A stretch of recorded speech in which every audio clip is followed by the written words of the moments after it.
Assalamualaikum warahmatullahi wabarakatuh. Di sini saya akan membuat video presentasi mengenai masalah dan hipotesis penelitian. Di sini disusun oleh saya sendiri, yaitu Muhammad Al-Mustaqim dengan NIM H1051211007, dan ada Raja Wali dengan NIM H1051211009. Nah, di sini terdapat 8 poin. Pertama, ada identifikasi masalah penelitian. Yang kedua, ada proses perumusan masalah penelitian, tujuan penelitian dan hipotesis, karakteristik hipotesis yang baik, strategi pengembangan hipotesis, mendiskusikan implementasi penelitian, studi kasus dan contoh hipotesis, serta ada yang terakhir yaitu daftar pustaka. Nah, poin yang pertama yaitu ada identifikasi masalah penelitian. Jadi, masalah penelitian adalah pertanyaan atau isu yang belum terjawab dalam suatu bidang ilmu dan memerlukan penyelidikan. Pentingnya identifikasi masalah yaitu untuk memastikan bahwa penelitian memiliki arah dan fokus yang tepat. Untuk mengidentifikasi masalah yang relevan, penelitian harus melakukan tinjauan literatur, memahami teori yang ada, serta mengamati fenomena yang sedang terjadi. Yang kedua yaitu ada proses perumusan masalah penelitian. Jadi langkah-langkahnya meliputi identifikasi fenomena, mengumpulkan informasi, dan penentuan variabel utama. Variabel utama diidentifikasi berdasarkan relevansi mereka dengan fenomena yang teliti. Masalah penelitian dibatasi agar sesuai dengan skala penelitian melalui pemilihan topik yang spesifik dan terukur. Nah, di sini juga ada tujuan penelitian dan hipotesisnya. Tujuan penelitian yaitu hasil yang ingin dicapai, sedangkan hipotesis yaitu dugaan sementara yang diuji dalam penelitian. Tujuan penelitian dirumuskan dengan jelas dan spesifik untuk memberikan arah pada penelitian, sedangkan hipotesis ini berfungsinya sebagai panduan dalam pengumpulan data dan analisis data. Setelah itu ada karakteristik hipotesis yang baik.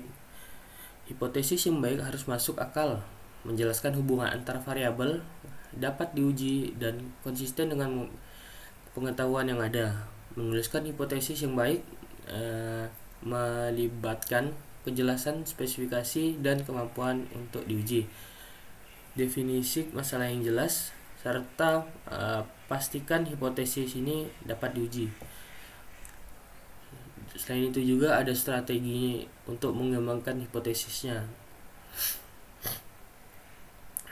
Untuk strateginya yaitu menentukan hipotesis nol dan alternatif, mengumpulkan data, menentukan dan melakukan statistik uji.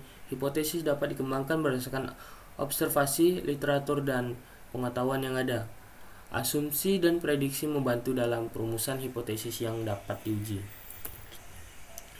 Nah, di sini mendiskusikan implikasi penelitian. Yang pertama yaitu mengaitkan hipotesis dengan tujuan penelitian dan masalah yang diidentifikasi. Keterkaitan hipotensi yaitu bagaimana hipotesis yang dirumuskan berhubungan langsung dengan tujuan penelitian dan masalah yang telah diidentifikasi. Fokus penelitian yaitu memastikan bahwa hipotesis memberikan fokus yang jelas untuk penelitian, mengarahkan metode pengumpulan dan analisis data. Yang kedua ada mendiskusikan implikasi potensial dari penelitian. Di sini ada dua dampak, yaitu yang dampak pertama ada dampak teoritis, yaitu bagaimana hasil penelitian dapat memperkaya pemahaman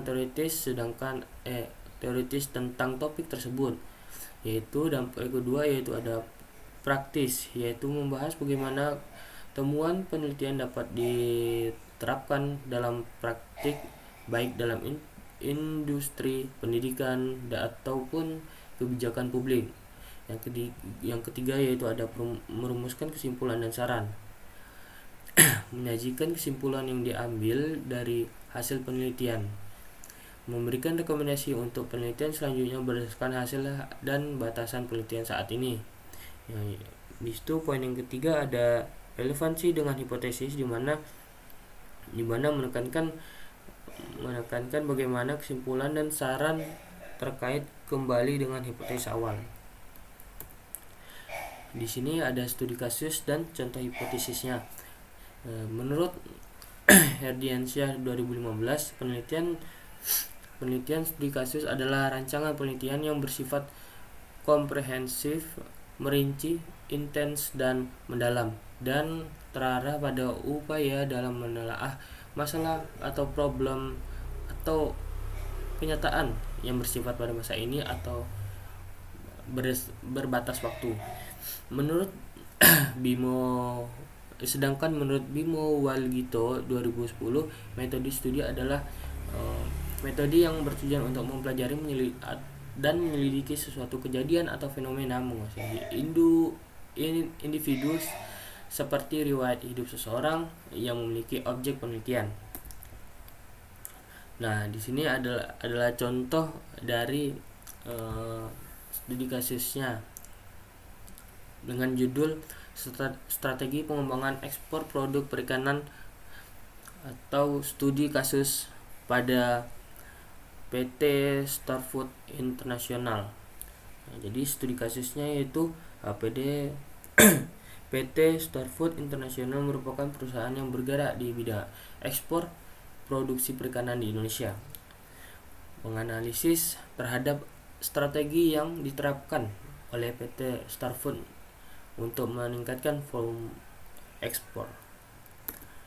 Nah, di sini pasar ekspor, identifikasi masalah pasar ekspor, identifikasi masalah ekspor utama, dan bagaimana PT Starfood menyesuaikan produknya untuk memenuhi permintaan pasar tersebut, yaitu ada tantangan dan solusi.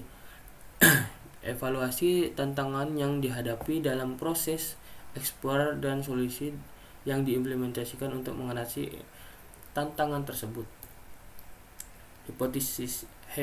Hipotesisnya yaitu meningkatkan kualitas produksi perikanan akan berdampak positif terhadap volume ekspor PT Starfood. Diverifikasi pasar ekspor dapat mengurangi risiko dan meningkatkan stabilitas pendapatan ekspor. Inovasi dapat pengolahan dan adaptasi produk sesuai dengan preferensi pasar internasional akan meningkatkan daya saing untuk produk ekspornya. Yang terakhir yaitu membentuk kerjasama strategi dengan mitra lokal dan internasional dapat memperluas jaringan distribusi dan memperkuat posisi di pasar ekspor.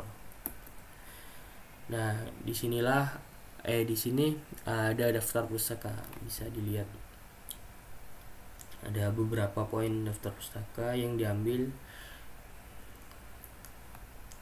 berikut. Baiklah, mungkin sekian saja presentasi dari kelompok kami. Kurang lebihnya mohon maaf. Terima kasih. Assalamualaikum warahmatullahi wabarakatuh.